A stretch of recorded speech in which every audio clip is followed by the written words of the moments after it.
Hola, buenos días a todos.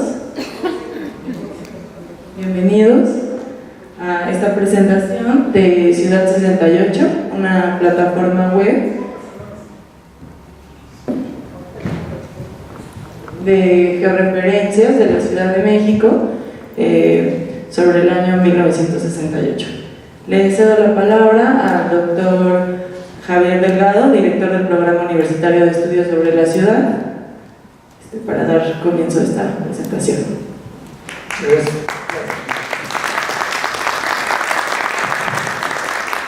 Pues muchas gracias y antes que nada una disculpa realmente sincera de mi parte, no suelo llegar tarde y ahora bueno, sí me pasó. Tengo mucho gusto de presentarles un trabajo que para nosotros, para todos nosotros en el PUEC, tiene un significado muy especial, no solamente por el tema, que ya ustedes lo verán con nuestros invitados, lo verán con la presentación del proyecto, sino porque además este año la universidad y en general muchas instituciones, organizaciones sociales, dedicaron el año completo a repensar lo que pasó hace 50 años. Como se dice, sobre este tema ha corrido mucha tinta, se han apuntado muchos significados, muchas consecuencias de lo que entonces pasó y apenas ahora estamos viendo probables repercusiones. Pero también creemos, y eso ya es una opinión personal, no lo tomen como algo oficial, yo creo que también ha habido mucho discurso, o como gustan decir los posmodernos, ha habido mucha narrativa. Pero precisamente lo que el PUEC quiere aportar para este conmemorar el 2 de octubre, pero también rememorar lo que pasó y que no queremos que quede en el olvido, es la espacialidad del proceso, que es un tema que ha sido escasamente abordado. Sergio Cermeño, que nos acompaña aquí, es uno de los pocos que llamó la atención sobre esa dimensión, sobre ese rubro del proceso. Y pues tal vez me equivoque, Sergio, pero creo que muy poca gente lo ha intentado. Bueno, pero ¿qué es un mapa narrativo? Lo voy a hacer brevemente porque lo que ya he hecho, ya con la media hora que me tardé ya es bastante. Miren, normalmente los mapas conocidos de la geografía, los mapas se les decimos mapa temático, porque lo que hacen es expresan alguna variable socioeconómica, geográfica, el relieve, es decir, en un mapa geográfico nos está describiendo lo que es un lugar. Algunos investigadores, algunos geógrafos mejor formados intentan explicar esas variables. Pero el mapa narrativo no es exclusivo de los geógrafos. El mapa narrativo intenta hacer una interpretación, una narración, una perspectiva de lo que pasó ahí, en dónde pasó y cómo pasó. Es decir, ya es una cosa que se eleva por encima de lo que es el espacio físico concreto, que sí, bueno, están las calles, está Tlatelolco, están los edificios, están todas las obras, pero el significado que las gentes, o sea, los que estuvieron en ese lugar y nosotros ahora que estamos aquí pensando esto, cómo lo estamos viendo. Entonces en cierta forma lo podemos ver así. El mapa narrativo es la colonización de un concepto de la geografía sobre otras disciplinas. Principalmente quienes cultivan los mapas narrativos son sociólogos, antropólogos, historiadores, quien cultiva la literatura. Hay una discusión que no la voy a abordar porque ya se me fue el tiempo, pero es la cuestión de si el mapa narrativo solo se refiere a algo que ya pasó, en este caso lo vamos a ver, o si también se puede hacer una narración de lo que va, de lo que sigue, de lo que no existe todavía, es decir, del futuro. Este es un tema realmente apasionante.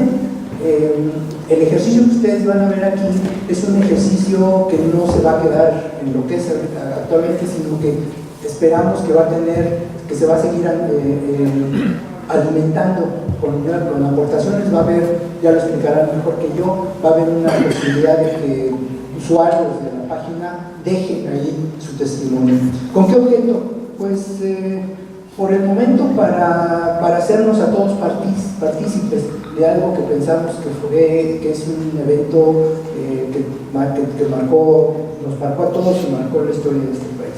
Los creadores de este trabajo fundamentalmente han sido la doctora Juncia Avilés, que no la veo por aquí, está por acá. Muchas gracias, Juncia, por colaborar con nosotros.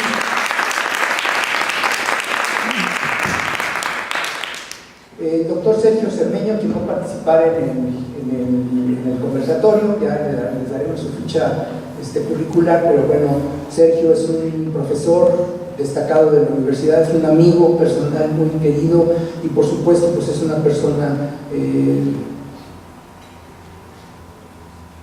idónea para pensar sobre este tema. Muchas gracias, Sergio. También está Carlos Aguirre Rojas, quien también es igualmente profesor del Instituto de Sociales, perdón, no lo dije, Instituto de Sociales, Sergio, Instituto de Sociales, Carlos, también buen amigo desde hace muchos años y copartícipe de estos diálogos entre la espacialidad, los procesos y la explicación. Carlos con su labor de historiador, Sergio con su labor de sociólogo originalmente y bueno, y muchas otras después. Y bueno, por supuesto, la responsable de este proyecto, y que quiero hacer una mención muy específica de Mercy Sandoval, quien desde el principio tomó la idea, capturó muy bien la idea y la ha llevado a cabo hasta verlo ya terminado. Si no hubiera sido por ella, pues no estaríamos aquí en este momento.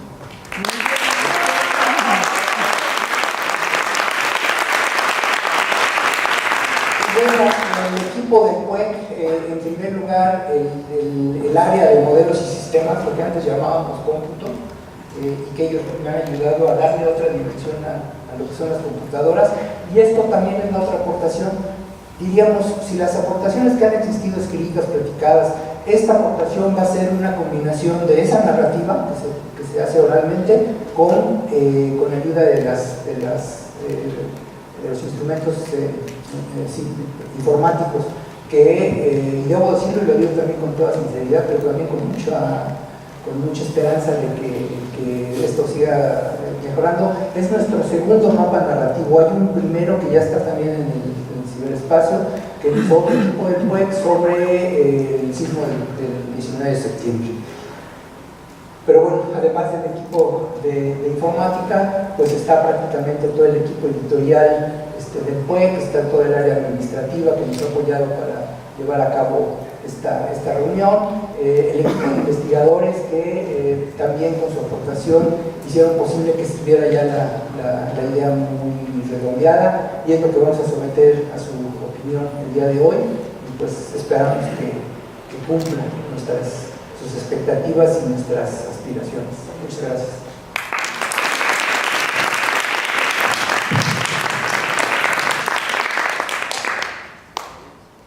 Quiero agradecer primero que nada a todas las personas que como lo dijo el doctor, lograron que esto fuera posible, a mis compañeros del PUEC. Ya iré desmenuzando un poco cómo fue la metodología de todo este trabajo, pero sobre todo agradecer a Eli, que estuvo conmigo en toda la parte de diseño, a Vianey, que hizo mucho por mapear punto por punto, y yo le decía, no, pues tienes que encontrar la escuela, a ver dónde estaba la UVM en el 68, a ver dónde estaban todas las vocacionales, todas las prepas, y ella lo logró muy bien. Y sobre todo a Humberto y Daniel, que en el equipo de sistemas han pues hecho esto posible para hacerlo dinámico y traer esta propuesta original a esto, ¿no? Para estudiar los años 1968 se requieren vísceras, corazón y cabeza.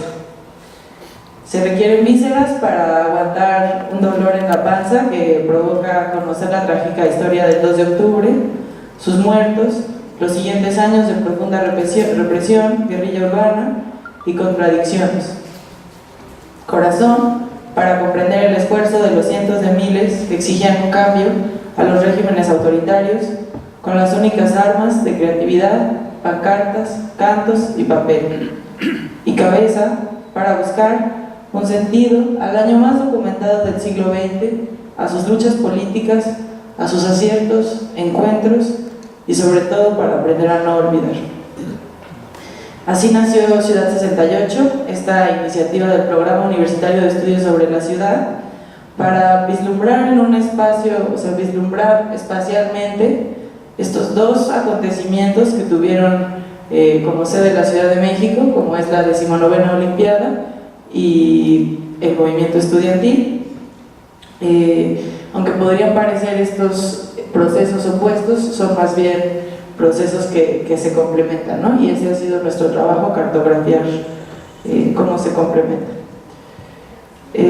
La Ciudad de México cambia profundamente de tres maneras para el año 1968. Primero, en primer lugar, cuando se convierte en sede olímpica en el año 1963 con Adolfo López Mateos, comienzan unos impresionantes trabajos en la agencia urbana por generar estos nuevos recintos, espacios olímpicos para llevar a cabo las Olimpiadas. Después, la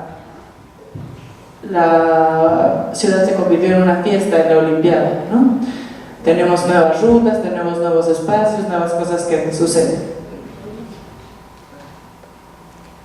Esta es una pequeña imagen de las rutas primeras, cómo se abrieron todos estos nuevos espacios. Tenemos un pequeño problema con el foco, pero se distingue, ¿no? Todas estas nuevas rutas que hoy ya no son completamente conocidas y que son pues ejes de toda la otra expansión urbana que se dio en los años 70, ¿no? Y posteriormente la transformación de la ciudad, la última transformación, corresponde a después del día 27 de octubre de 68, cuando la ciudad termina después de la ceremonia de clausura. Ya estaba estipulado que todos estos nuevos espacios serían utilizados por la población.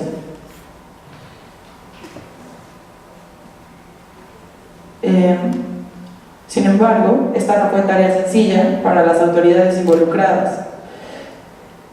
Fue necesario construir y remodelar recintos, instalaciones deportivas que fueran apropiadas para un evento de tal magnitud, la primera Olimpiada realizada en Latinoamérica. Cabe mencionar que los Juegos Olímpicos tuvieron un uso posterior en todas sus instalaciones, ya sean el Palacio de los Deportes, la alberca y gimnasio olímpicos, la Villa Olímpica, la prolongación del periférico de San Jerónimo a Villacuapa, además de todos los otros recintos que se adaptaron para esta Olimpiada, como lo son el Estadio Olímpico, el Auditorio Nacional, el Teatro Insurgentes, la Arena México, la Magdalena Mixhuca, la pista de hielo Revolución, Campo Marte y el Club de Yates de Acapulco. A la par de todas estas instalaciones y creaciones, del otro lado, en la misma ciudad, estaban los presos, los estudiantes de preparatoria que fueron desaparecidos por intentar comprar tinta y papel, las madres que nunca volvieron a ver a sus hijos, los chavos banda que vieron partir a su colonia Guerrero en dos y dejar de existir. La lucha por las libertades democráticas es lo principal en el movimiento de 1968. Se denomina estandarte de estas luchas del movimiento. Y pues queríamos hacer este proyecto para conjuntar todo esto. Ya les explico más fácil. Bueno, los proyectos incubadora de PUEC, que son la razón por la que el doctor Javier Delgado ha confiado en mí, son los mapas narrativos que hicimos de 1985 comparado con el terremoto de ahora de 2017. Es un trabajo que ya está en línea y que también tiene este mismo formato de plataforma web para que lo revisen. Próximamente el programa de pueblos y barrios originarios, el nuestro, Ciudad 68, una base de datos global del PUEC, y la campaña de género, Ciudad Habitable, Nosotros por ti. Bueno, el objetivo, lo voy a decir muy rápido, es crear, de Ciudad 68, es crear una plataforma digital gratuita que ofrezca visualización cartográfica de los eventos ocurridos en el año relativo a estos dos eventos que ya habíamos hecho. La metodología que hemos utilizado es primero una revisión, un estado de la cuestión, una revisión de la información que teníamos. Esto quiero hacer así un especial mención a la doctora Poncia Vilés, que pues yo siempre he querido mucho el movimiento del 68, pero ella me enseñó a amarlo y pues a conocer más bien todos los procesos históricos y de documentación de este gran momento. Después el levantamiento de la información geográfica, que se lo devolvemos todavía a Ney, mi compañera de TOC, que está allí presente, quien nos ayudó a mapear ya sean puntos, polígonos, marchas, todos estos como diferenciaciones espaciales para mostrar en el mapa, ¿no?, todos estos eventos. Los elementos multimedia, que en parte también la recolección se la debemos a la doctora Poncia Vilés y en parte a Fanny Ibero, que nos ayudaron con la edición, también leí un poco. Ha sido el trabajo de muchas personas, ¿no? Y la cereza en el pastel y lo que le dio la forma y la arquitectura fue el trabajo de mis compañeros de modelos y sistemas, con un desarrollo tecnológico y de software que es apropiado para esta presentación. Hemos dividido los ejes del proyecto son 6 por el movimiento estudiantil y 6 por la Olimpiada, para darle un poco de orden a todos estos múltiples eventos. El primero es de interacción movimiento-estado, que es como un resumen completo de todo el movimiento. En general es la interacción de cómo se interpelaron estas dos fuerzas, ¿no? Entonces, cuando tú en la plataforma ves este iconito, pues te puedes seguir a toda la historia general del movimiento, ¿no? También las escuelas involucradas, que es lo que les comentaba, teníamos que buscar puntos exactos de dónde estaba cada escuela. Entonces eso es un trabajo también importante, porque pues las escuelas se fueron involucrando primero justo aquí en este recinto, bueno, no aquí sino en la Ciudadela, Boca 5, Boca 2, y después se fue expandiendo al barrio universitario, después se fue expandiendo a CEU, después se fue haciendo menor, y todo eso también lo hemos documentado. La protesta y la toma de las calles, que son pues las pequeñas y las álgidas manifestaciones del movimiento en la toma de las calles, ¿no? Festivales y brigadas culturales. Cabe señalar la verdad que fue un punto complicado, porque pues tenemos datos de los festivales en Zacatenco, en la ciudad universitaria, en puntos como muy estratégicos. Sin embargo, en el movimiento, la espontaneidad y los mítines relámpago, toda esta parte de ir a los mercados, a Vallejo, a Tlalpan, hasta Topilejo, a esparcir la voz de qué es lo que les estaba pasando a los estudiantes, pues es un poco complicado para nosotros mapearlo, ¿no? Se necesita también un trabajo fuerte posterior a eso. Huelga, entendiendo como al Consejo Nacional de Huelga como el órgano rector de las decisiones del movimiento. Entonces, en este momento de huelga mapeamos ahí como donde se llevaron las asambleas más importantes, estas asambleas míticas de 24 horas, 18 horas, en las que se luchaba por levantemos todos la mano y discutamos, ¿no? Y estos primeros pues sí, anhelos, ¿no?, por democracia, y vamos a exponer todos lo que sentimos y hasta las horas que nos quedemos, ¿no? Y por último, en esta parte de movimiento, los puntos más álgidos de represión también los mapeamos. Se puede ver, es muy útil este mapa en ese sentido, porque se puede ver dónde estuvieron los puntos más críticos, ¿no? Por ejemplo, Tlatelolco, que estaba ahí la vocacional 7, pues se quedó, o sea, está completamente rodeada de todos estos puntitos rojos, y al final no volvió ahí a hacer la Boca 7, ¿no? De que se perdió fue tal la represión que se perdió este espacio estudiantil, también todas las cuestiones en el barrio universitario, así, eso lo hemos mapeado. Y por el lado de la Olimpiada, hemos revisado la llegada del fuego olímpico, que venía desde Génova, luego entró por Veracruz, después tomó toda la ruta de Cortés para llegar a la Ciudad de México, eso lo hemos mapeado también. Las Olimpiadas, dónde se llevaron a cabo, qué días, específicamente los recintos que se abrieron. Aunque nuestro proyecto es sobre la Ciudad de México, pues hay ciertos eventos específicos de otros lados, por ejemplo en Acapulco, en Avándaro, que también hemos mapeado, ¿no? Y se puede alejar del mapa y revisarlo también. Las grandes y magnas construcciones olímpicas, como lo son el Palacio de los Deportes, la Alberca Olímpica, la pista de canotaje, entre otras.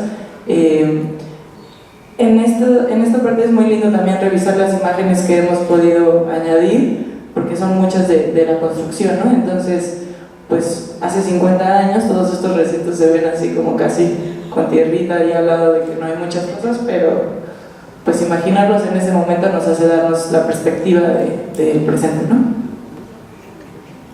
Las vialidades que se construyeron a su alrededor, como lo son periférico, el metro, viaducto, todas estas grandes vialidades para conectar un recinto olímpico a lo que resta de la ciudad, ¿no? Por ejemplo, la Villa Olímpica en ese momento se construyó para quedar cerca de los atletas, ¿no? Sin embargo, ahora pues ya no está tan lejos de la ciudad como en ese momento se pensaba, ¿no?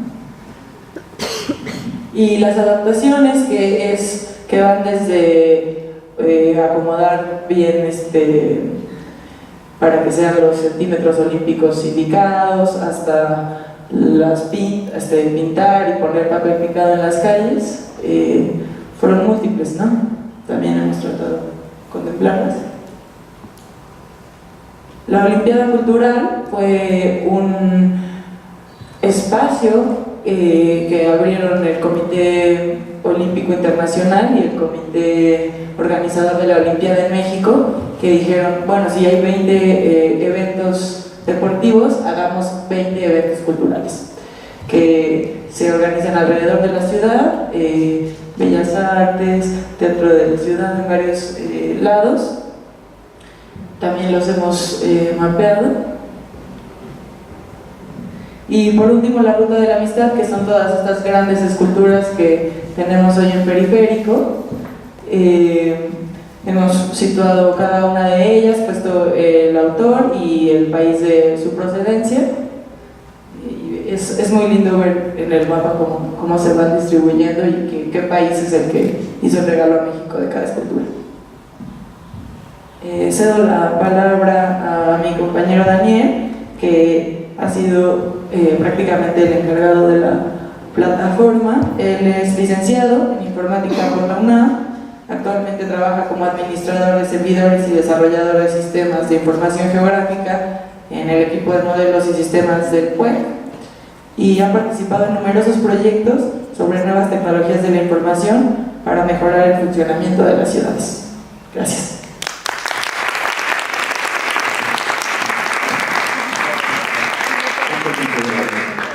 Buenos días a todos. Yo les voy a comentar sobre la plataforma, no les voy a decir nada muy técnico para no aburrirlos. Como pueden ver, tenemos la página de internet que pueden visitar ya todos ustedes en ciudad68.puec.unam.mx. La página la desarrolló mi compañero Humberto, presente allá atrás. Levanta la mano, Humberto. Bueno, para este proyecto propusimos dos mapas, uno de historias y uno con todos los puntos en un formato más general. Les voy a comentar en este momento sobre el mapa de historias, donde ustedes pueden ir pasando cada uno de los puntos y pueden ir recorriendo, pueden ir viendo las imágenes y les va a ir señalando los acontecimientos en puntos georreferenciados sobre este mapa. También tenemos videos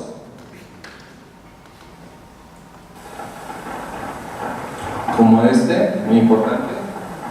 ¿Quieres comentar? Sí, este es un video de la zona del barrio universitario, como de los primeros momentos álgidos y pues la quema de un camioncito. Ok, tenemos gran cantidad de imágenes que pudo recolectar nuestro equipo, puede que en especial, bueno, ver sí, por supuesto, y podemos verlos aquí en el mapa, se pueden seleccionar de los eventos específicos, podemos ver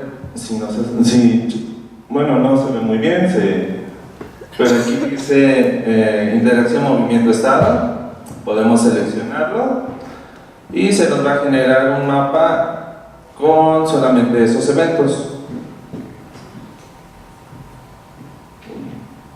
Se perdió el foco,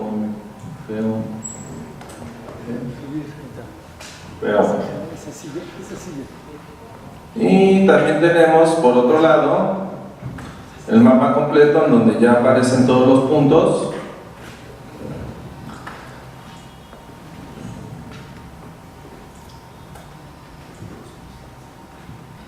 Como lo mencionaba el doctor Javier Delgado, es una primera presentación, en fin es como seguir presentando testimonios y formas de vivir la ciudad en ese momento, no olvidar también ayudar a otra gente que conozca todos estos testimonios espacializados, ¿no? que tengan la posibilidad de ver, mira, estaba pasando en este mismo lado, en la vocacional, todos estos grandes disturbios, pero también era un recinto de la Olimpiada Cultural, o así, ¿no? Ver cómo la conjunción, imaginarla, ¿no? Tener la posibilidad de imaginar espacialmente todo esto, y pues les digo, ahora sí que es como para que cada quien mismo vaya revisando y viendo las diferencias, por ejemplo, entre el sur de la ciudad, el norte, el centro, poniente, oriente, y en la plataforma, en las dos partes, está esta barrita de los iconos.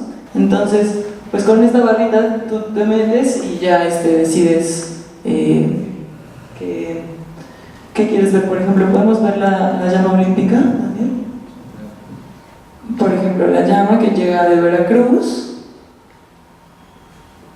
todo el recorrido, luego va a Teotihuacán, después viene a la Ciudad de México y otra parte se queda en Acapulco. La ruta de la amistad, por ejemplo, esa es muy ilustrativa, porque podemos ver específicamente que toda la ruta donde quedó es la misma de periférico, y cómo se fueron distribuyendo todos estos pues íconos de la ciudad que se mantienen el día de hoy. Eso sería básicamente la presentación de la plataforma, y le pediría a los ponentes que nos acompañaran acá arriba para el conversatorio.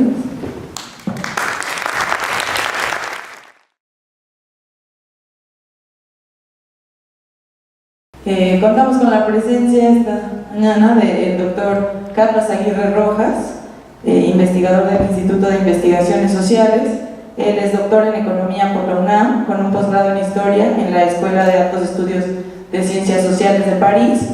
Los temas que ha trabajado se concentran en dos campos principales: en la historia de la historiografía y teoría de la historia a lo largo del siglo XX. Sus aportes van desde Marx hasta el momento actual. La doctora Juncia Vilés Cavazola, que tiene un doctorado en Historia del Arte por la Universidad Nacional Autónoma de México, es titulada con mención honorífica por la tesis Símbolos para la Memoria, el movimiento estudiantil de 1968 en su cine, de 1968 a 2013. Tiene un máster en estudios y proyectos de cultura visual. Ha sido investigadora y asistente de curaduría en exposiciones como El exilio español en la Ciudad de México, Legado cultural en el Museo Cultural de Madrid, Miradas sin redención exhibida, en Expo Parque Bicentenario de Guanajuato, Cine y Revolución de Cine y el Memorial del 68 del Centro Cultural Universitario de Tlatelolco. Y contamos también con la presencia del doctor Sergio Cermeño, del Instituto de Investigaciones Sociales, quien es doctor en Sociología por la Escuela de Altos Estudios de Ciencias Sociales de Francia, es investigador titular de tiempo completo del instituto, es investigador emérito del Sistema Nacional de Investigadores, miembro de la Academia Mexicana de las Ciencias, miembro del Centro de Análisis de Intervención Sociológica de París, docente de posgrado de la Facultad de Ciencias Políticas y Sociales. Bienvenidos.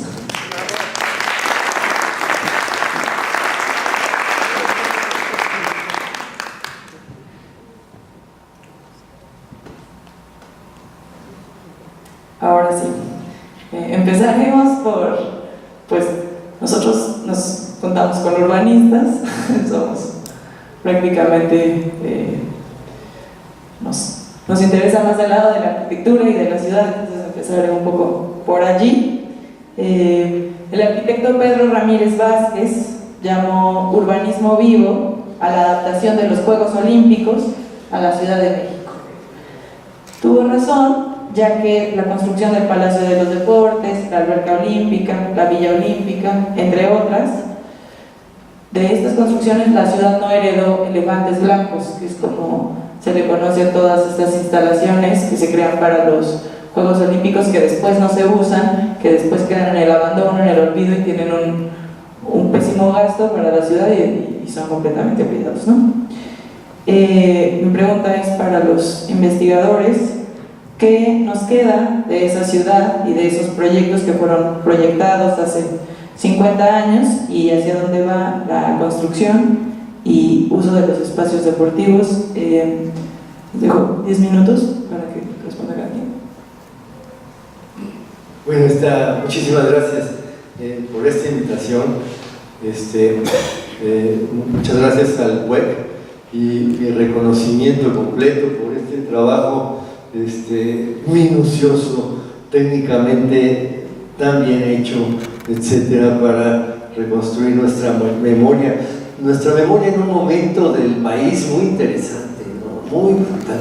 Yo diría incluso que es un momento en donde tuvimos nuestra mejor modernidad, o nos acercamos más a una sociedad moderna, digamos.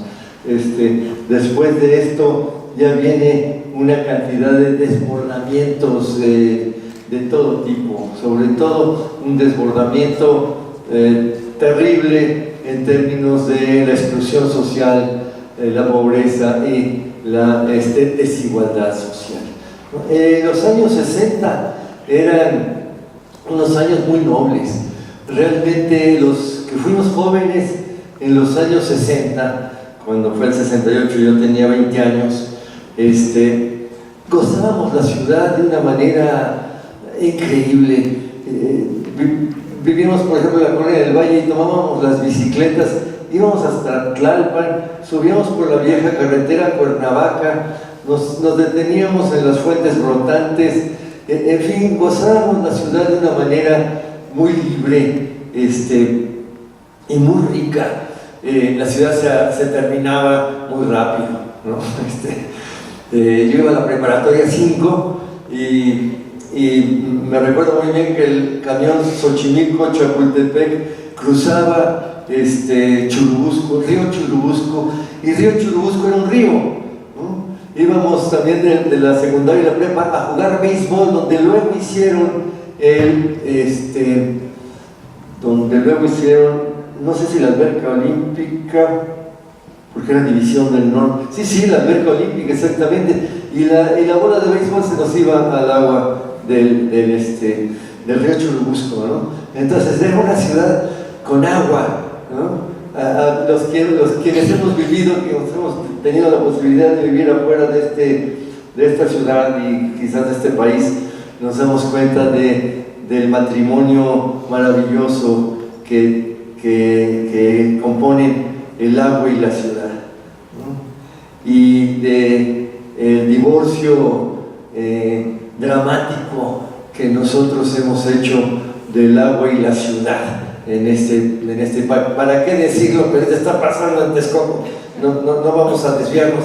Simplemente es increíble que el último reducto casi hidráulico de esta preciosidad lacustre esté quedando entre la pinza de estos intereses brutales, ¿no? Pero bueno, en esa época había ríos, los ríos bajaban, la ciudad se terminaba ahí. Después de Churubusco hasta la Prepa 5 eran campos prácticamente. Había unos laboratorios en avenida calzada de Tlalpan, y entrábamos a la preparatoria y todo eran pastizales, vacas y todo. ¿Para qué les recuerdo el himno de la preparatoria 5? Entonces, esa era nuestra ciudad. Nosotros jugábamos bote pateado. Esto viene a razón de la tercera pregunta. No me quiero brincar tanto, pero como yo no soy arquitecto, aunque construyo más que los arquitectos sin permiso, luego lo podemos discutir cómo se hace para construir. Bueno, pero no tengo la teoría de arquitectura, entonces la primera pregunta me cuesta mucho trabajo, entonces me cambio un poquito en eso. ¿Y qué es lo que iba a decir? Iba a decir que sí, la tercera pregunta. La tercera pregunta viene nos inquiere sobre qué de aquello tenemos hoy. Luego la contesto más amplia, pero ahorita nada más para concluir por los 10 minutos, diría que tenemos que pensar en este asunto en el cual en esos años jugábamos bote pateado hasta las 12 de la noche, con la única preocupación de que al regresar a casa nos regañara nuestro papá o mi tía Mecha, ¿no? Ese era más o menos el labro.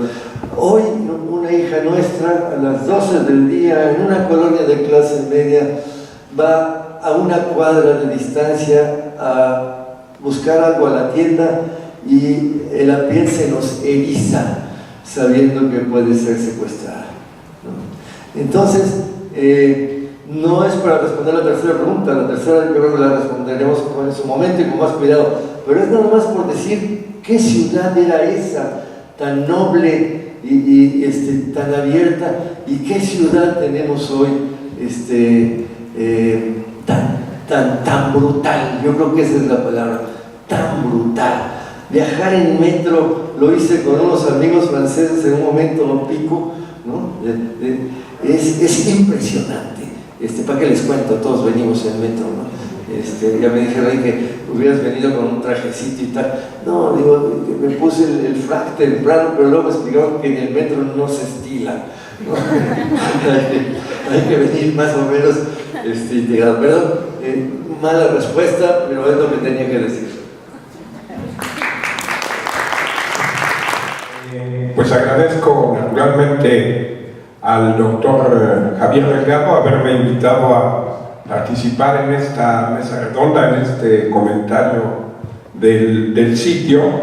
Debo decirles que a mí sí me produce una sensación muy contradictoria cuando la compañera estaba explicando, ver un poco primero la ciudad de lo que es el movimiento estudiantil de Tlatelolco, el movimiento estudiantil, perdón, de 68, y luego la masacre de Tlatelolco, y después ver como la otra cara de la ciudad olímpica. La verdad es algo muy complicado como de procesar simultáneamente, casi al punto que yo sugeriría que fueran dos proyectos diferentes, porque en realidad mezclarlos me resulta muy complicado, pero eso un poco al margen.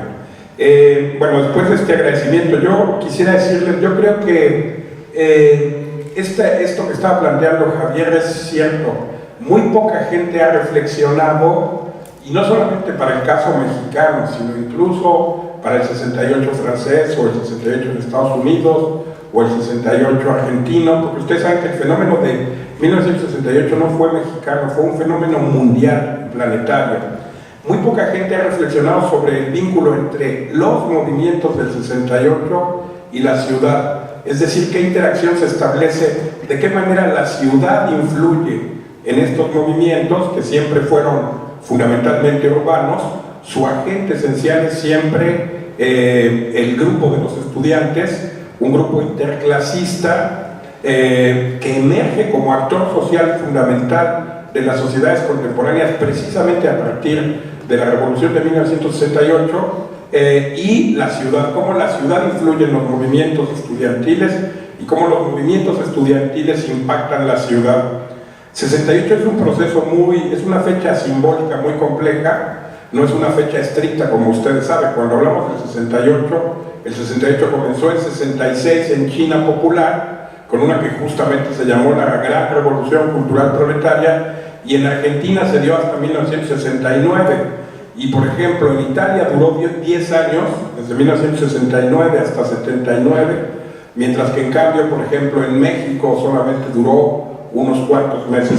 Pero lo que yo creo que es interesante ver es que en términos de lo que sucede con la historia de la ciudad, ¿qué cosa es lo que marca esta fecha simbólica de corte del 68? Y yo creo que lo que marcaría sería fundamentalmente el paso de una ciudad grande sin duda, no lo recuerdo, pero si no me equivoco yo creo que la Ciudad de México tenía 1 millón de habitantes en los censos de 1970, oficialmente, el paso de una ciudad que es una ciudad grande y compleja a lo que es el fenómeno de la megaciudad, que es un fenómeno contemporáneo de los últimos 40, 50 años y que es absolutamente el caos total, es decir, de una ciudad relativamente grande, que tiene problemas, que tiene conflictos, pero que crece de manera más o menos equilibrada. Yo creo que a partir de los años 70 pasamos a una ciudad que se empieza a volver caótica y desenfrenada en su crecimiento. Entonces cuando se empiezan a poblar las montañas que circundan toda la Ciudad de México, que se empieza a volver efectivamente más violenta, que se empieza a volver de alguna manera espontánea en el mal sentido, y donde aparecen un poco todos estos fenómenos que Sergio mencionaba. Yo pensaría que el gran cambio fundamental de la ciudad en este quiebre del 68 es el paso a esa megaciudad descontrolada, caótica, más violenta, cada vez más difícil de gestionar, que empieza a tener problemas de abastecimiento de agua, que empieza a tener problemas de circulación, problemas de tráfico, problemas de polución, que nunca habían existido en la Ciudad de México antes de 1968, ¿no? No es una casualidad que México se vuelve un país predominantemente urbano. La población urbana de México supera a la población rural precisamente después de 1970. Antes de 1970 México es un país donde hay más población rural que urbana. Después de 1970 hay más pobladores urbanos, bueno, con todo lo que pueda contestarse esta crítica. Ese era un primer punto que yo quería señalar. Y un segundo punto, pues yo tampoco evidentemente soy muy letrado en el tema de la ciudad deportiva, que nos pregunta la compañera, y de las construcciones, pero yo creo que aquí habría que tomar en cuenta una cosa que es muy importante.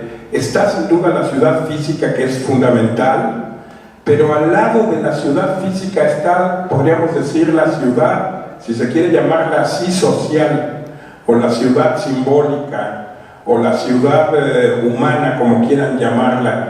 Y yo creo que la segunda es tan importante como la primera. Entonces, yo por ejemplo no sé qué haya pasado en términos de nuevas construcciones deportivas en los últimos 50 años, pues sí sé el uso que le dieron a las instalaciones. La Villa Olímpica se vendió de manera privada y la alberca olímpica se volvió una alberca pública, etc. Pero yo creo que sería también importante reflexionar en la ciudad, digamos, simbólica o en la ciudad humana. Y voy a poner solo un ejemplo y con esto termino también para no abusar del tiempo. Algo que sucede, por ejemplo, en 1968 y que me parece que es fundamental. Hasta antes de 1968, el Zócalo era de, vamos a decir entre comillas, propiedad exclusiva monopólica del gobierno. Es decir, nadie se atrevía a utilizar el Zócalo si no tenía el permiso oficial. el permiso del Estado mexicano. Entonces el Zócalo servía para conmemorar el 1 de mayo con la CTM corporativizada y comprada, servía para festejar el 16 de septiembre, servía para el 20 de noviembre y no podía ser utilizado por los ciudadanos. Fíjense, en ese sentido 1968 instaura un cambio radical, porque los estudiantes de 1968 por primera vez en décadas hacen una manifestación, marchan al Zócalo y se apoderan del Zócalo. Y no solo se apoderan del Zócalo, se quedan a dormir en él e izan una bandera precisamente rojinegra a media asta. Eso significa un proceso de reapropiación de un espacio urbano que es de todos nosotros. La ciudad la hacemos nosotros, la construimos los seres comunes y corrientes. Para usar esta metáfora que se hizo muy popular en 2011, nosotros que somos el 99%, o sea, los ciudadanos de a pie, comunes y ordinarios, nosotros hacemos la ciudad porque nosotros la trabajamos, la construimos, la vivimos, la consumimos, la generamos y la reproducimos. Y no podemos usarla. Era la gran protesta y era el gran reclamo que las personas de la Plaza del Sol en España, en Madrid, decían. O sea, estas son nuestras plazas y no nos podemos instalar aquí, quedar aquí hasta que nos dé la gana. Lo mismo que la gente de Barcelona, lo mismo que la gente de Ocupa Wall Street, ¿no? Y esa recuperación de un espacio público fundamental, que es precisamente el Zócalo, se da gracias al movimiento del 68. Y yo creo que esto es importante porque después del 68 y a pesar de la masacre de Tlatelolco, el pueblo ya no volvió a soltar la propiedad o el derecho de ir al Zócalo. ¿Saben hasta cuándo? Hasta que los gobiernos perredistas, que supuestamente son progresistas, de Marcelo Ebrard primero y luego de Mancera, volvieron a expropiarnos el Zócalo para poner esas tonterías que ahora están ahí, para inventar que hay exposiciones de no sé qué y que hay pistas de hielo y que hay no sé qué cosas, para impedir que las manifestaciones de protesta de esta ciudad vayan al corazón mismo, digamos, de la ciudad. Bueno, quería decir esas dos pequeñas cosas.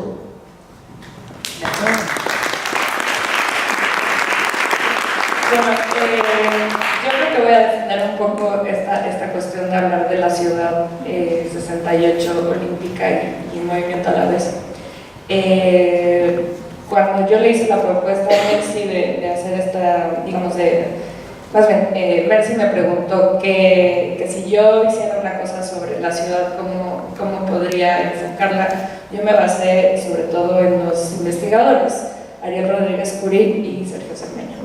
Y una de las cosas que me parecían más importantes era justamente decir, bueno, es que la Ciudad de México no está digamos, flotando en un espacio indeterminado, está, digamos, marcada contextualmente, históricamente, por el hecho de que viene la Olimpiada. La Olimpiada marca un antes y un después en el desarrollo de la ciudad, tanto es así que bueno, que se inventan cosas como la Olimpiada Cultural, ¿por qué? Porque no tienen dinero y entonces necesitan decir, bueno, ¿qué tal que hacemos que el Ballet Bolshoi venga a la Ciudad de México, que nos sale gratis porque tiene que ser una representación digamos, cultural de la Unión Soviética, pero nosotros cobramos para la presentación del Bolshoi aquí, y entonces con eso básicamente se refinancia la ciudad.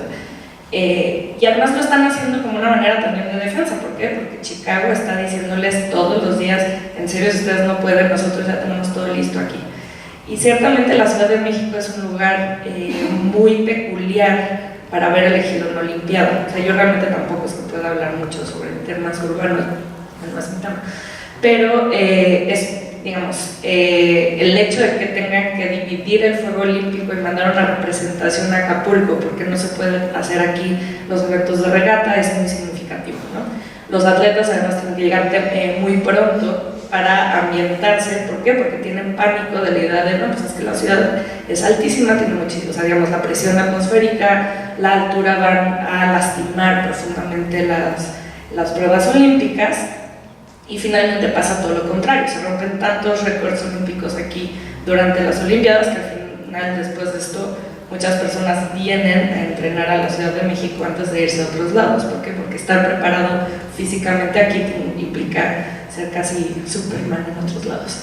Y en realidad el movimiento estudiantil, lo que a mí me ha llamado mucho la atención estudiarlo desde hace varios años, es que no está realmente separado de las cuestiones olímpicas. ¿Por qué hay una manifestación que, como la del 26 de julio, que se realiza al mismo tiempo que la manifestación de la Revolución Cubana, digamos, por el 10º aniversario de la Revolución Cubana? Evidentemente porque hay un interés también de las autoridades de limpiar la ciudad. O sea, ¿por qué el 22 de julio una pelea aquí enfrente en la Ciudadela acaban saliendo los granaderos? Pues porque en el fondo una de las cosas que se preguntaría lo de descubrir es, ¿no les parece exagerada la respuesta? No, o sea, no es mandar a la policía, es mandar a los granaderos a acabar con una peleita de estudiantes. Y entonces lo que dice es, bueno, pues es que lo que nosotros podríamos ver es tal vez la limpieza de la ciudad, de todas las personas que les parecen incómodas, y no solamente es permitir que haya dos manifestaciones que coincidan en un momento importantísimo, a 2 meses y medio de las Olimpiadas, sino que también es, o sea, digamos, esperando que coincidan y se enfrenten, y entonces tener una excusa para decir, bueno, pues los volvimos a limpiar todos. Ese mismo día, esa misma hora, entran granaderos a las oficinas del Partido Comunista y de las Juventudes Comunistas. Entonces, ahí hay, digamos, un elemento de lógica. Y pasa algo muy similar. ¿Por qué toman la ciudad universitaria el 18 de septiembre? El 19 inauguran la Villa Olímpica. No puedes organizar una inauguración en un estadio. O sea, digo, imagínense las cosas que hacen ahora en las Olimpiadas, ¿no? Que necesitan prepararlo con años de antelación. Pues aquí ni siquiera tienen un mes para hacerlo.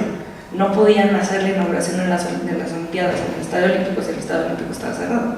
Entonces, lo que tienen que hacer es, y bueno, más bien eso es un poco lo que yo he ido viendo, ¿no? O sea, sí hay una correlación muy importante entre los espacios que se van ocupando y eso de alguna manera también me ayudó un poco a explicarme como lo mencionas tú en tu libro, ¿no? O sea, el momento en el cual entiendes cuál es la circunstancia muy específica que tiene digamos, la ciudad de Tlatelolco y la vocacional ahí, en el momento en el cual se han cerrado todos otros espacios, pues un poco te explica por qué de todos los lugares en donde se hace la última manifestación se hace en Tlatelolco.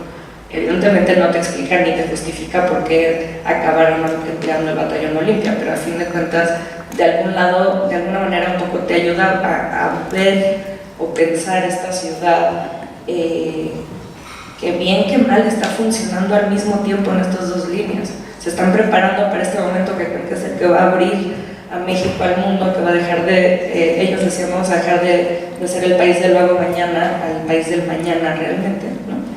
Y un poco como cosas que ocurren también, no sé, yo quisiera pensar, cada vez que hay un número redondo me trato de echar todas las exposiciones que puedo dentro y fuera del país, y había una cosa que pasaba hace 10 años que volvió a pasar ahora. Cuando nosotros vemos fuera de México qué cosas se consideran específicamente el 68, si México aparece, suele aparecer con el puño alzado de Tommy Smith y John Carlos, si nos va bien.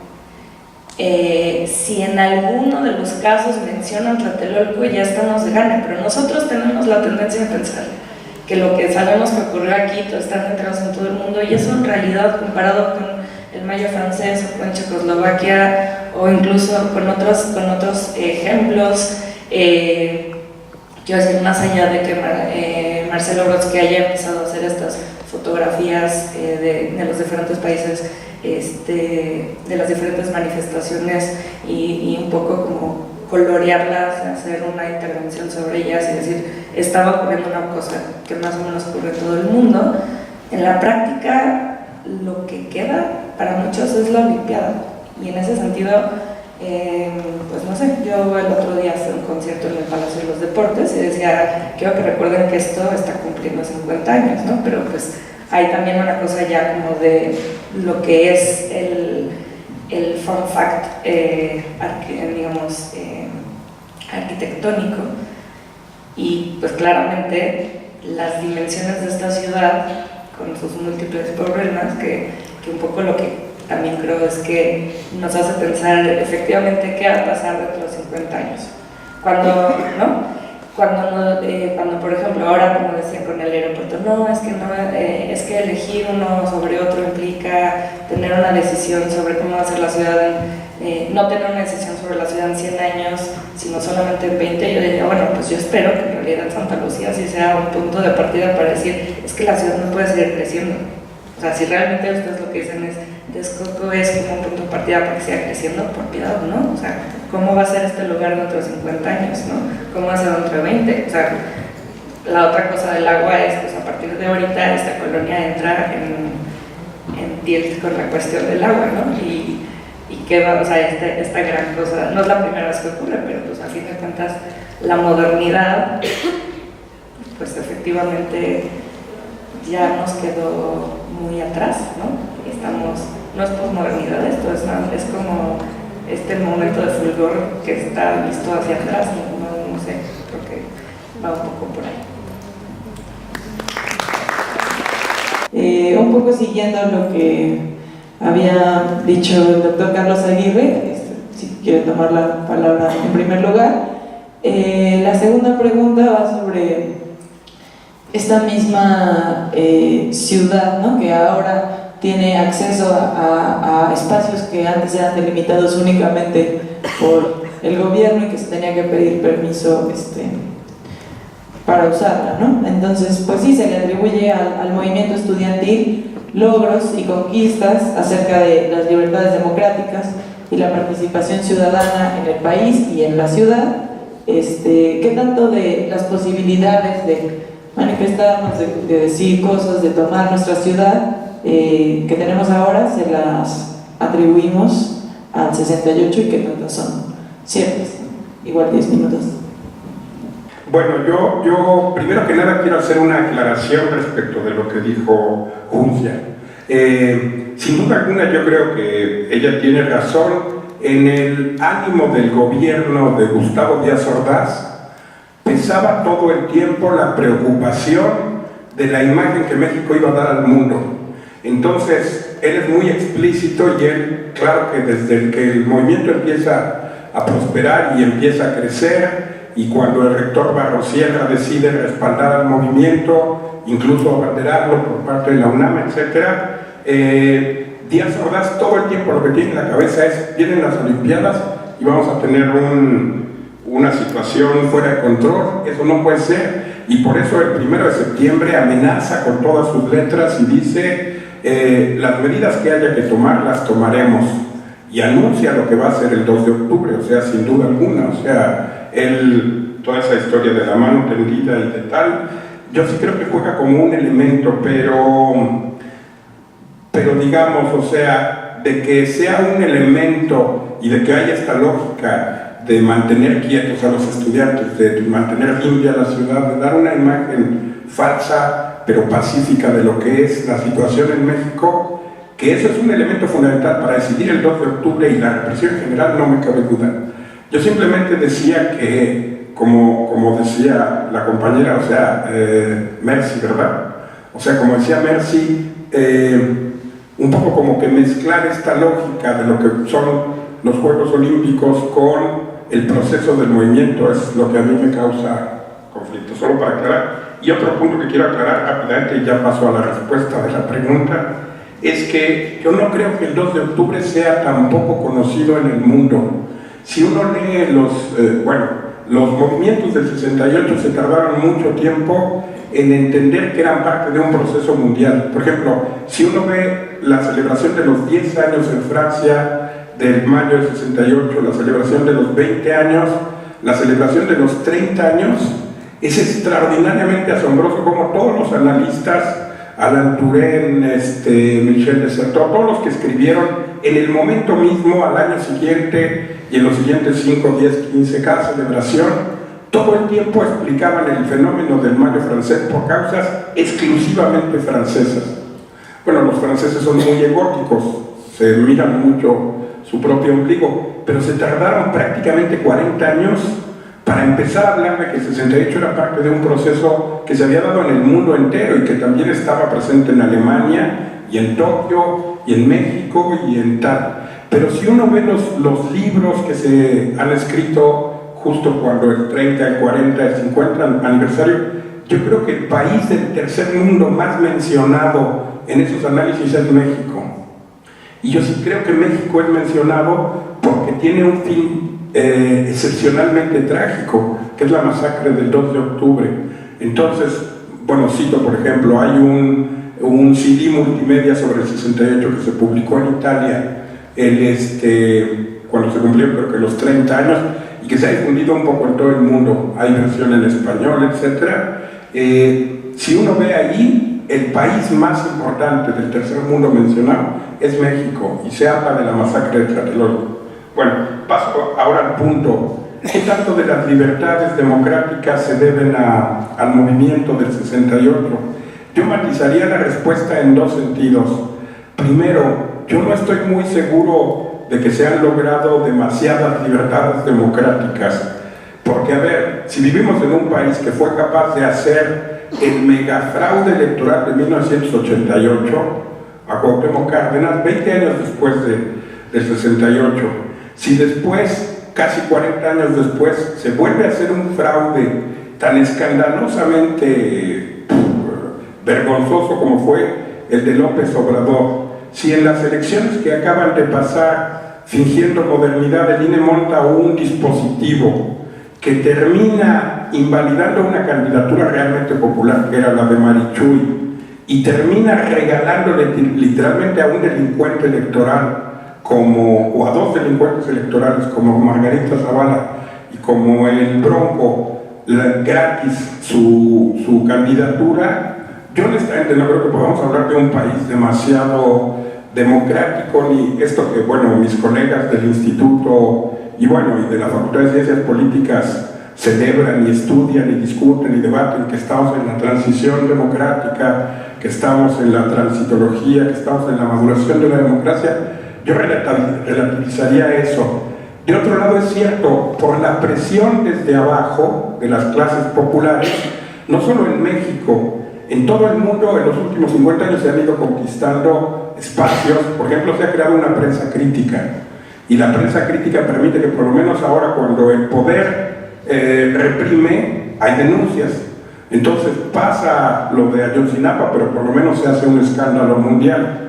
Sucede el fraude, digamos, o estos mecanismos torcidos de 2018, pero todo el mundo se entera de que eso está pasando. Hay comités de derechos humanos, hay comités que defienden a los periodistas, hay movimientos en contra de los desaparecidos, hay fuertes protestas en contra de los feminicidios, que antes se daban igual, no sé si en la misma escala, quizá no, pero que pasaban simple y sencillamente desapercibidos. Entonces, yo creo que el movimiento del 68 sí es un punto de arranque de esta presión creciente desde abajo, que poco a poco, y a pesar y en contra del poder y del Estado y de la clase política en su conjunto, abarcando absolutamente a todos, desde Morena hasta el PRI, o hasta el PAN, más bien en la extrema derecha, le ha ido arrancando ciertos espacios de libertades, sí. Pero aquí quiero recordar, con esto termino, José Revueltas, que participó en el movimiento del 68, escribió varios ensayos muy lúcidos sobre eso. Revueltas es el más importante marxista que tuvimos en toda la historia de México en el siglo XX, y él escribe toda una serie de ensayos sobre el 68 y él se pregunta, ¿cuál es la esencia del movimiento del 68? Y él no dice que sea la lucha por libertades democráticas, ni estas conquistas. Él dice, la esencia fundamental del movimiento del 68 es que se trata de un movimiento de lucha por la autonomía. Y luego aclara, en este caso, los estudiantes están luchando por conquistar su autonomía, pero el día de mañana, y profetiza lo que ha pasado en México en los 50 últimos años, dice otros sectores, la clase obrera, los campesinos, las mujeres, los indígenas, tendrán que luchar por su respectiva y propia autonomía. En ese sentido yo diría, el heredero directo y más conspicuo del movimiento estudiantil del 68 es el movimiento neozapatista que en 1994 y hasta hoy está en este país de manera radical y antisistémica, igual que los estudiantes de 1968, luchando por construir su propia autonomía e invitándonos a todos nosotros en este movimiento que se llama La Sexta a luchar por la autonomía, ¿no? En este pequeño diferendo que se generó entre Junca y Carlos, Juncia y Carlos, yo traigo un elemento que es una apreciación que hizo el profesor Alain Touraine al inicio de este año, en mayo, que reunió una cantidad de analistas o actores de los diferentes movimientos estudiantiles del 68, y en su introducción dijo, bueno, es una larga introducción, dijo, pero muchas de las cosas que voy a decir no corresponden a México, ¿no? Entonces, y me volteó a ver, Cermeño, México hay que colocarlo, el movimiento estudiantil mexicano, en un lugar especial. Y yo, ¿por qué? Y entonces, platicando con ella, después llegábamos a una conclusión, perdón por decir llegábamos, pero yo también metía mi cuchara. Y entonces decíamos, bueno, es muy impresionante la metodología para estudiar el movimiento estudiantil mexicano, pero en realidad casi a México en estos 50 años es una, debe derivar de una sana esquizofrenia, ¿no? Porque efectivamente a cada momento lo que parece ir hacia adelante está contradicho por otro elemento, ¿no? El movimiento del 68 echa a andar como un movimiento libertario maravilloso, como las noches de las barricadas francesas, etc. E inmediatamente comienza otro proceso paralelo muy impresionante, que es el proceso de la sucesión presidencial y de los intereses en otro nivel de los grandes poderosos de México, ¿no? Lo digo muy rápidamente, pero el propio García Barragán, secretario de la Defensa, dice: al echar el movimiento del 68 en el Zócalo, esos primeros días llenos de enfrentamientos entre granaderos y estudiantes y tal, Echeverría me dice: mete al ejército, porque vienen de Puebla 10,000 estudiantes y de Cuernavaca otros 5,000 y acaban de tomar las armerías. Y dice Barragán: pues yo metí al ejército.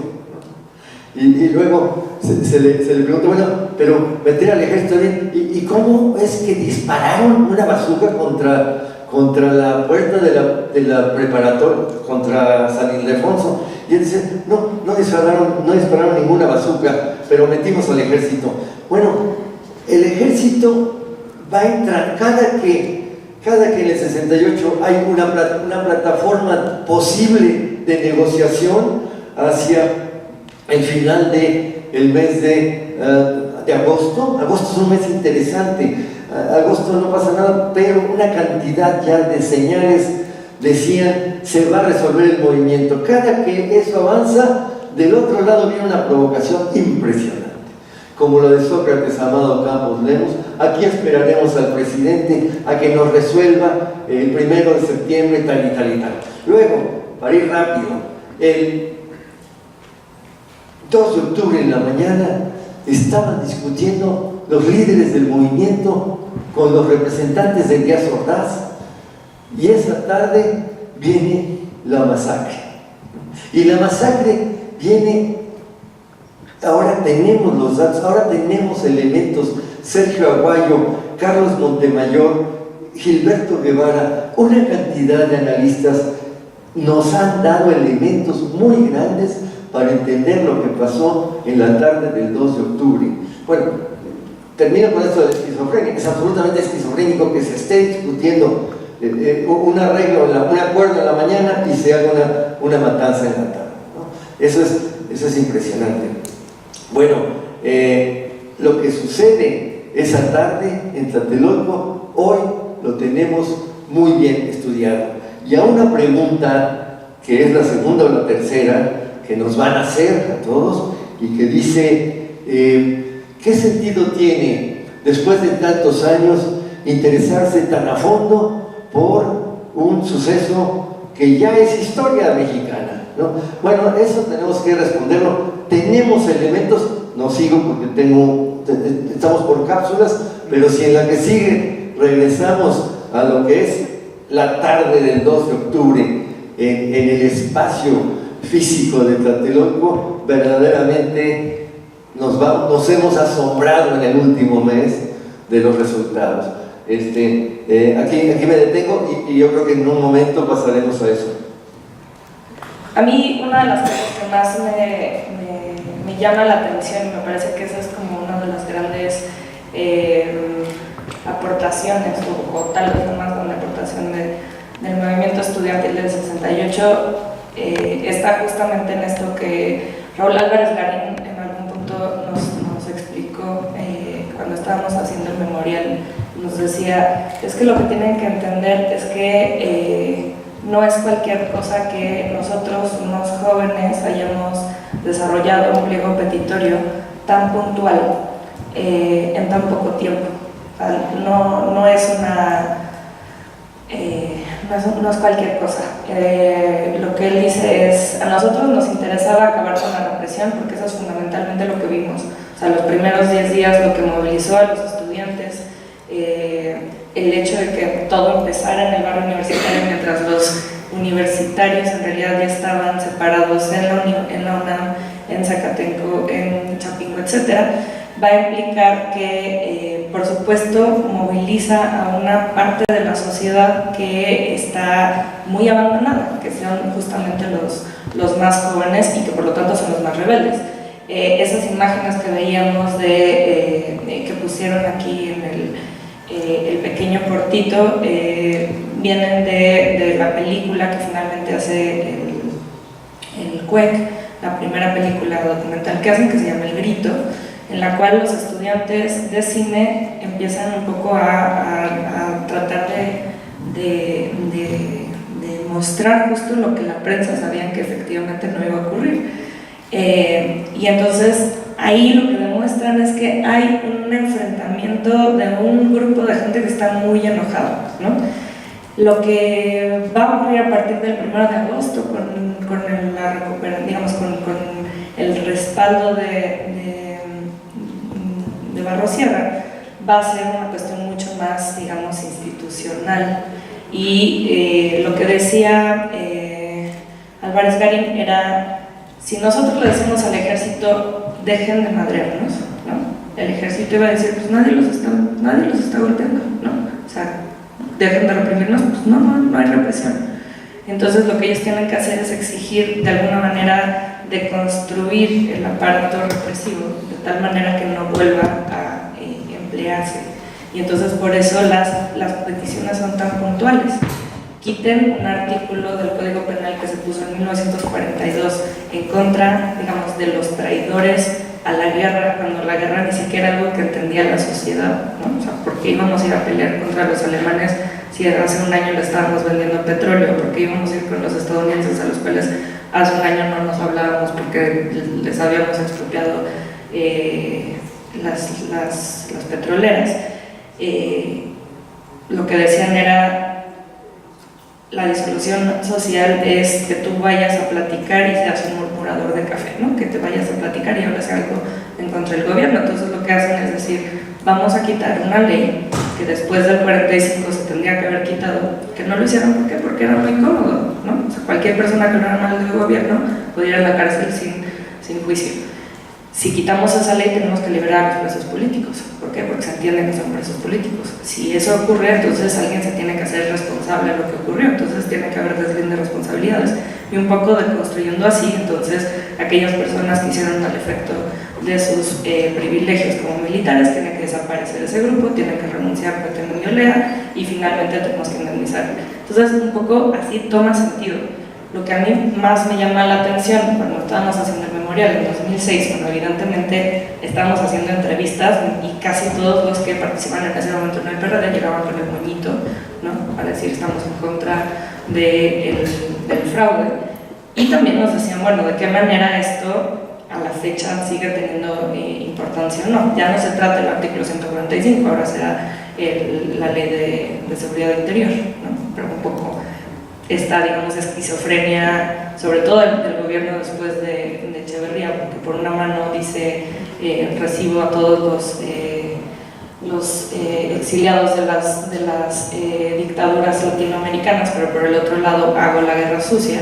De alguna manera esa parte, pelear en contra de lo injusto, claramente a lo mejor ahora tenemos un poco más de espacios en donde discutirlo, pero pues ahí había una discusión que todavía quedaba en deuda. Y es muy peculiar, ¿por qué? Porque aquellos los supervivientes del 68, que en el 2006 se ponían una camiseta que decía yo sobreviví al 2 de octubre, habían hecho una asociación que era el Comité Pro Libertades Democráticas, ¿no? Entonces, para muchas personas la noción de que ellos desde el 68 empezaron a pelear por la democracia se convirtió en algo, digamos, como en una cosa que se daba por sí. Y sin embargo, en el 2008, cuando fue el 40 aniversario, ellos mismos decían, a ver, dejamos muy claras las cosas. El 68 no es responsable de que Fox haya llegado a la presidencia, ¿no? O sea, la noción de democracia, como nosotros la vimos en esos primeros 40 años, no implicaba la transición. Y muy probablemente también podemos entonces decir, quién sabe si la llegada de la izquierda al gobierno realmente entonces podemos decir a 50 años o no, finalmente se cubre una cosa así. ¿Por qué? Porque en el fondo lo que ellos decían es, nosotros estábamos haciendo algo que no era gremial. Esa es una de las grandes aportaciones del movimiento. Hasta ese momento, en el 65, cuando se manifiestan los médicos, de todas maneras pedían una cosa que era para ellos, que eran mejores salarios, quitar a los sindicatos charros, mejorar las condiciones de trabajo, que era lo mismo que 10 años antes, que en el 58 habían pedido los ferrocarrileros y el magisterio. Los estudiantes estaban pidiendo algo a lo cual se podría haber sumado cualquier otra persona, que se hayan sumado fundamentalmente otros estudiantes, a fin de cuentas resultaba, era una cosa, digamos, de discutirse, ¿no? Pero yo creo que ahí, independientemente de lo que opinara el comité Pro 60, digamos, el comité 68, yo creo que sí, más bien la cuestión no es tanto si la democracia llegó a partir del movimiento estudiantil o pese a la masacre en Tlatelolco, sino más bien creo que al menos la idea de, bueno, que resulta que sí nos podemos organizar, que sí podemos hacer peticiones, que sí podemos entender mucho más puntualmente cuál es el conflicto, y entonces, aunque no estaba en el pliego petitorio, exigió un diálogo público, utilizar espacios como la universidad, y estoy totalmente de acuerdo en esta cuestión del respeto a la autonomía y la pelea por la autonomía como una forma de vida. Ya lo comenzaba a señalar el doctor Sergio Cermeño. Amplísimos balances han realizado grandes escritores y intelectuales, ¿no? Ya sea Carlos Mendoza, Julio Scherer, Carlos Monsiváis, Sergio Aguayo, Carlos Montemayor, Elena Poniatowska, Luis González de Alba, Raúl Jardón. Todos ellos han dicho algo sobre el 68, ya sea que lo hayan caracterizado como un año terrible, años terribles, o como un año maravilloso, annus mirabilis.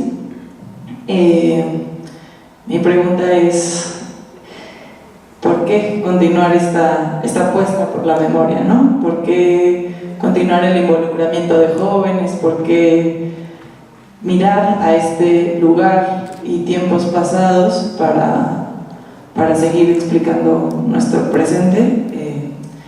Pues comenzar tu pregunta. Yo creo que siempre podemos aprender del pasado. No sé si eso, desgraciadamente, las elecciones últimamente en Brasil no acaban de demostrarnos que escuchar el pasado puede evitar errores.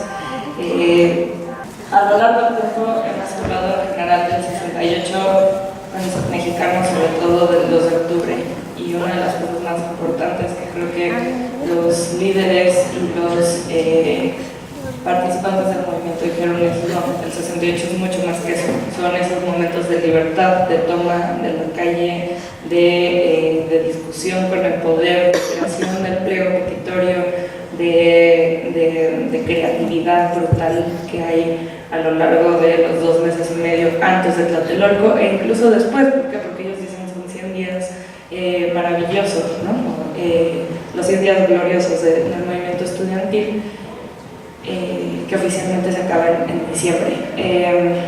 Y entonces nosotros solemos pensar en el trauma y en el 2 de octubre justo como esta fecha icónica del movimiento, y cuando justamente hay una cosa que es muy importante remarcar: ese es el único día en el cual el movimiento estudiantil no es el que tiene la batuta. Ahí son solamente víctimas de un Estado que justamente decide que no puede seguir permitiendo, como había dicho Díaz Ordaz, ¿no? que creían que habían sido criticados estos excesos, que habían sido tolerantes estos excesos criticados, pero que decían que ya había un límite.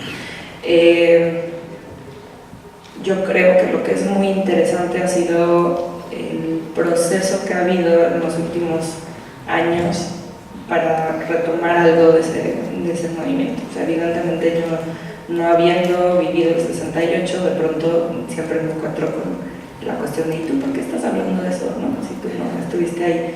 Y un poco, creo que Mercy lo dijo, nuestro trabajo ahora es justo aprender a no olvidar y enseñarle a otras personas a no olvidar. ¿Por qué? Porque en realidad no se trata solamente de la experiencia, digamos, propia, personal, sino de aprender de lo que vivieron los demás y de decir: bueno, sí, efectivamente hay un país antes y después del 68, de los múltiples 68, y qué es ese país y qué podemos hacer para que no tengamos que enfrentarnos otra vez a una circunstancia en la cual no puedas salir a la calle a expresar lo que piensas, ¿no? O sea un delito tratar de tocar de llegar al Zócalo, o por ejemplo, qué implicaciones tiene ver a la ciudad universitaria tomada por el ejército. Y también creo que el 68 es una forma de aplauso de la memoria y de aplauso de la creatividad.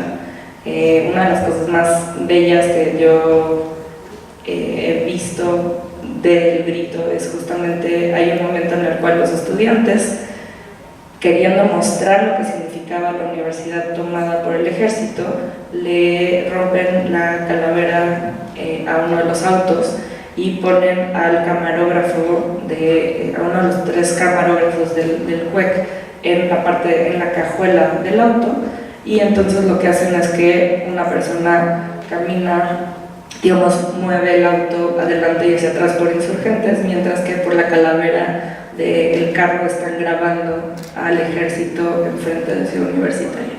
Entonces esa es un poco esta cuestión de la imaginación al poder, ¿no? O sea, tratar de evidenciar por todos los medios posibles lo que significa pues este atraco, este asalto a la autonomía. Entonces, porque es necesario de alguna manera pelear por eso.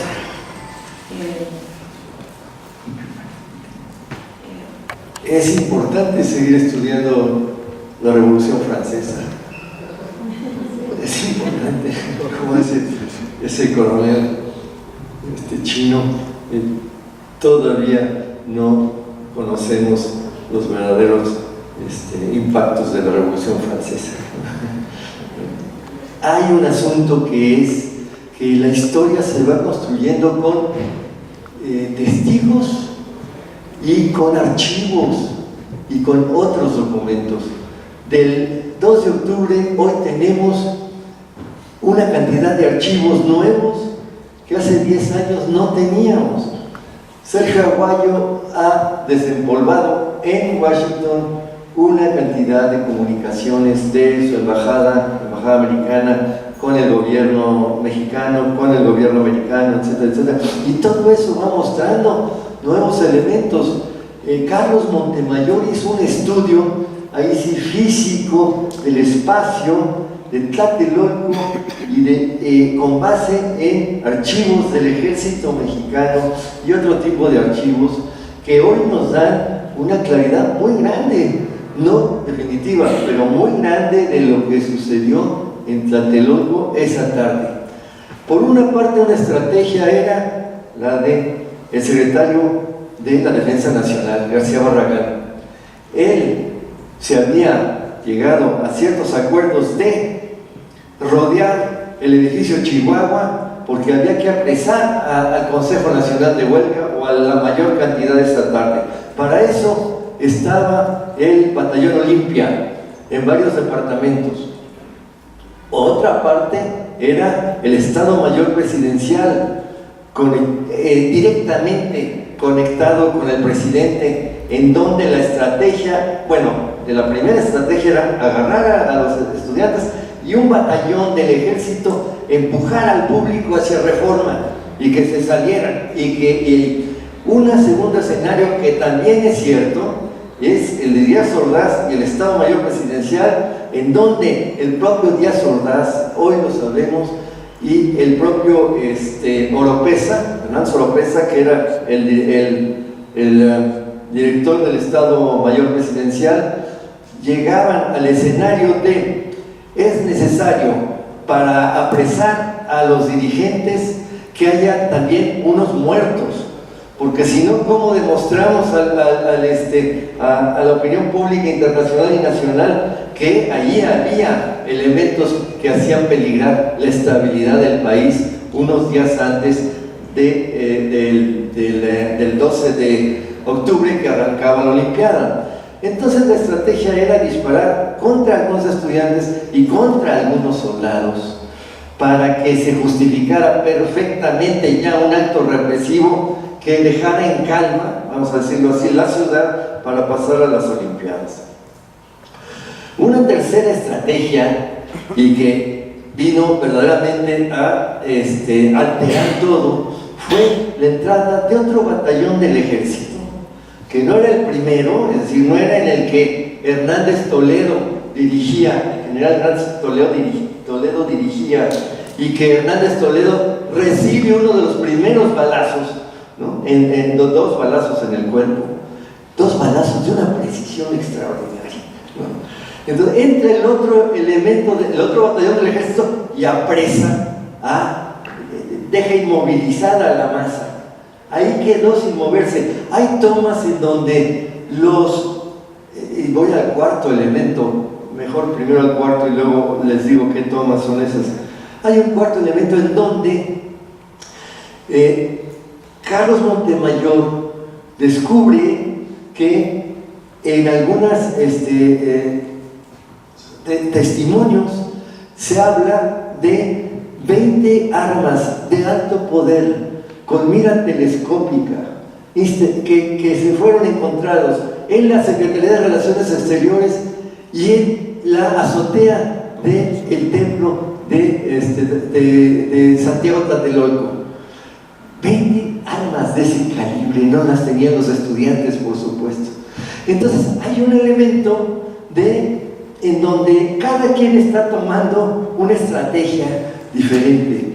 Pero ¿quién tomó la estrategia de colocar a 20 o 40 francotiradores de alta precisión en esos 2 edificios o en otros más?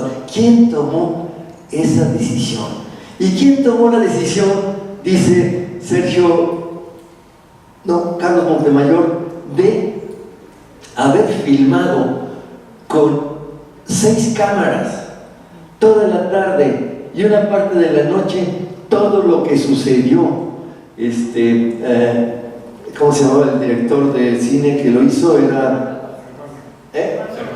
Servando González, sí, Servando, y esa misma noche Echeverría le exige entregar a él todos los 20,000 pies, quién sabe cuántos pies, se me va no es que no sepamos, se me fue ahorita el número, de película que se filmaron. Entonces, verdaderamente es un escenario complejo, si se dan cuenta, ¿no? Hay tres cuerpos del ejército funcionando. Adentro, si quieres me apresuro ya.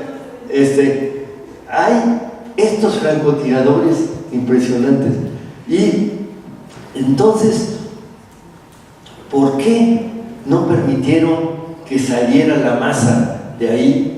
¿Y por qué hubo una matazón tan grande? ¿Y por qué una parte del ejército no entendía absolutamente, una parte, no digo el ejército, una parte del ejército no entendía absolutamente lo que estaba pasando?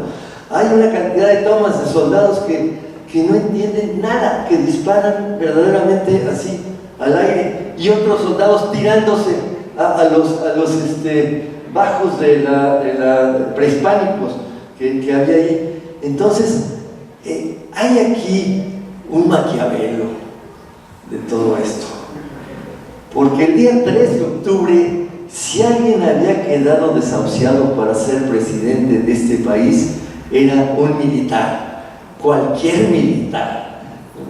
Verdaderamente esto conecta con la historia de América Latina en ese momento y con la Revolución Cubana. La Revolución Cubana llevó a los Estados Unidos a apoyar todos los golpes militares de América Latina hasta ese momento y los que siguieron. México tenía varios militares posibles para suceder a Díaz Ordaz. Uno de ellos era Corona de Rosal, el más fuerte. Y Echeverría, taciturno, que nunca daba color de su ideología, etc., era un elemento que tenía pocas probabilidades de ser presidente de la República ante la oleada militarista que estaba recibiendo América Latina.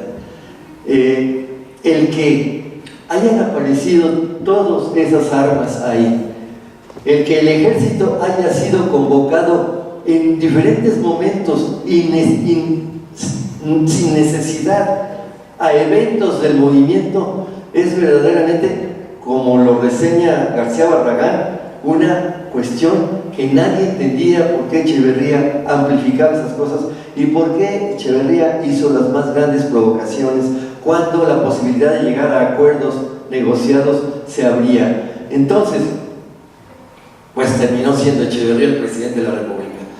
Y lo digo yo, lo dice Gilberto Guevara Niebla, lo dicen ya varias personas, y por eso yo creo que Alan Turing dice: lo de ustedes es aparte, ¿no?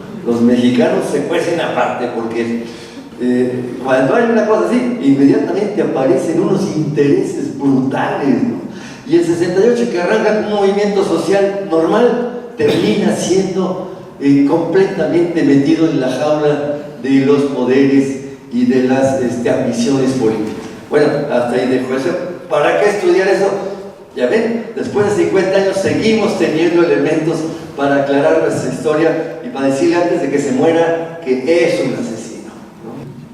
A ver, un punto que quería señalar antes de responder propiamente a la pregunta. Yo creo que un elemento importante que quizá también jugó en el ánimo del gobierno mexicano para hacer el 2 de octubre fue el hecho de que yo creo que el movimiento estudiantil mexicano estaba seriamente comenzando a volverse un movimiento estudiantil popular. Esto es un proceso que se dio en todos los movimientos de 1968 en el mundo. Por ejemplo, en Francia el movimiento empieza como movimiento estudiantil y de pronto los obreros franceses empiezan a respaldarlo y se da en París la manifestación más concurrida de obreros en toda la historia de Francia hasta ese momento. 1,5 millones de obreros salen a la calle para apoyar a los propios estudiantes. Pero sucede lo mismo, por ejemplo, en Argentina. El cordobazo comienza como un conflicto estudiantil y de pronto el pueblo entero, la ciudad de Córdoba, se insurge, toman el poder, expulsan a las autoridades competentes y el movimiento no es derrotado hasta que se llama al ejército, y el ejército tiene que tomar literalmente, recuperar la ciudad de Córdoba en un momento, y eso sucede en Tokio, y sucede en Praga, y sucede en Alemania. Es decir, el movimiento siempre comienza como movimiento estudiantil y rápidamente, es decir, en el lapso de un mes, de 2 meses, porque justo el agente estudiantil es un agente policlasista. No es una clase social los estudiantes, sino que en los estudiantes hay miembros de las clases medias, de las clases populares, incluso de las clases dominantes, y entonces el conflicto estudiantil rápidamente se hace eco en otros sectores sociales. Y lo digo porque entonces yo creo que un elemento que pesa en Díaz Ordaz y en el Estado mexicano, es decir, este movimiento, efectivamente, con estas demandas que ya no eran puramente estudiantiles, sino que eran demandas de todo el pueblo mexicano, o sea, en contra de la prensa vendida, libertad de expresión, libertad de manifestación, castigo a los culpables, eran demandas que eran de todo el pueblo mexicano en el momento. Se podía volver un movimiento estudiantil popular y en ese sentido realmente poner en crisis al gobierno, como yo creo que lo puso en un momento dado. Bueno, y paso ahora a la pregunta. A ver, esta es una pregunta que yo sí creo que debemos hacernos los analistas sociales. ¿Por qué hay ciertos procesos sociales como la Revolución Francesa, como la Revolución Rusa? ¿Por qué hay ciertos líderes, como por ejemplo Pancho Villa o Emiliano Zapata? ¿Por qué hay ciertos movimientos sociales que se destacan por encima del resto de los movimientos sociales, de los procesos de revolución, de los líderes sociales? ¿Por qué seguimos hablando de Pancho Villa y de Zapata y no seguimos hablando de otros héroes anteriores o posteriores que estuvieron también en movimientos populares? ¿Por qué seguimos? Fíjense, 1968 es, según yo, una de las 2 fechas cívicas del calendario popular más importantes de México hasta hoy. Y aquí yo haría una distinción porque Mercy nos pregunta, a ver, este problema de la memoria, yo aquí creo que habría que ver que una cosa es la memoria oficial dominante y otra cosa es la contramemoria popular.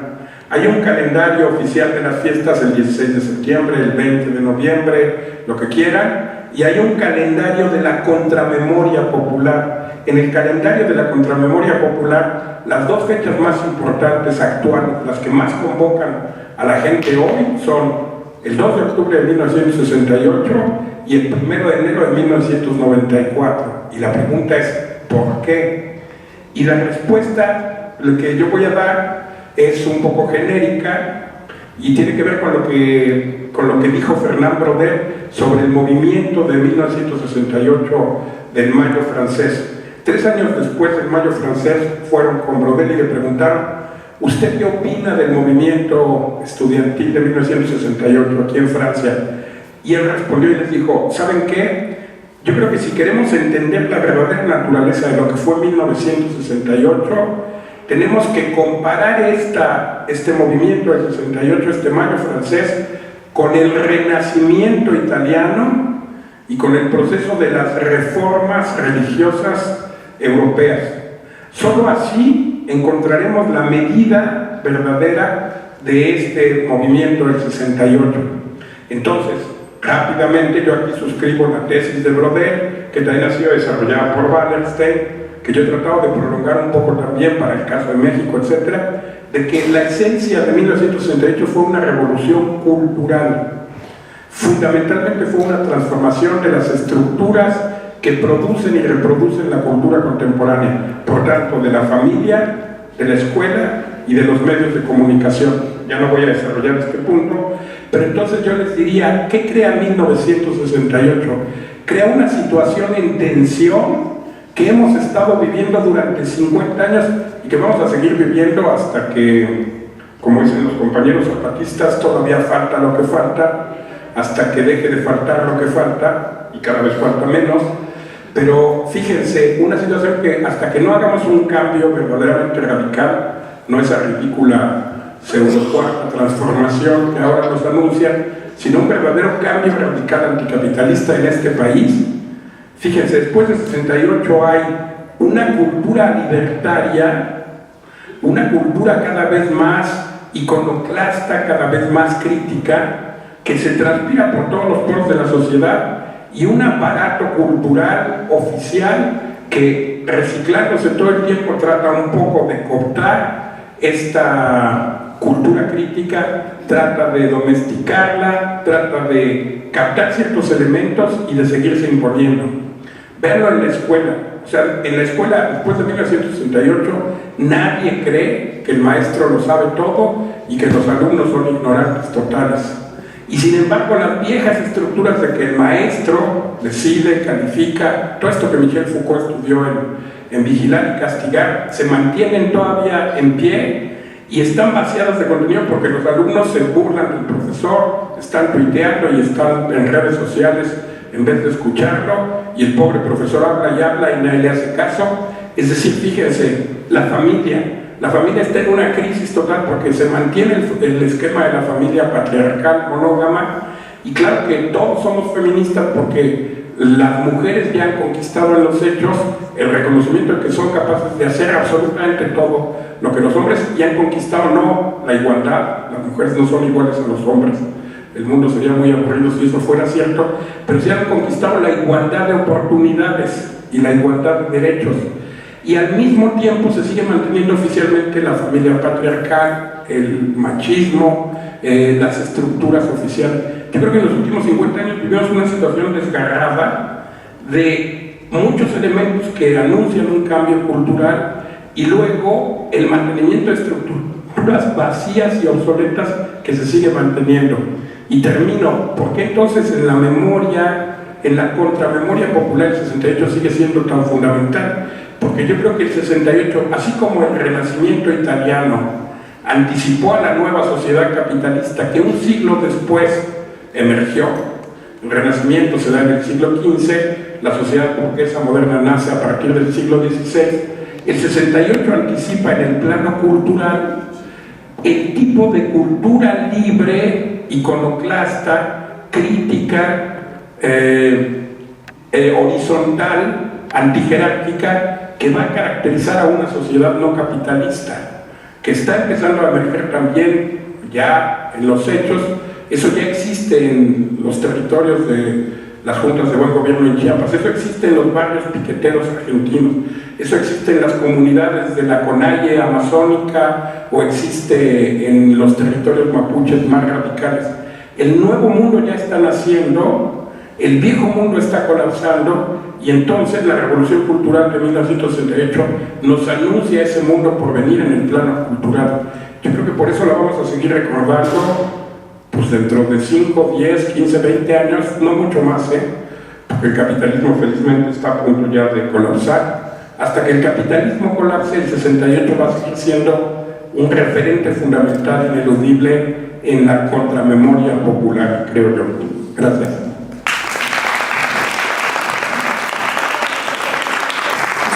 Vamos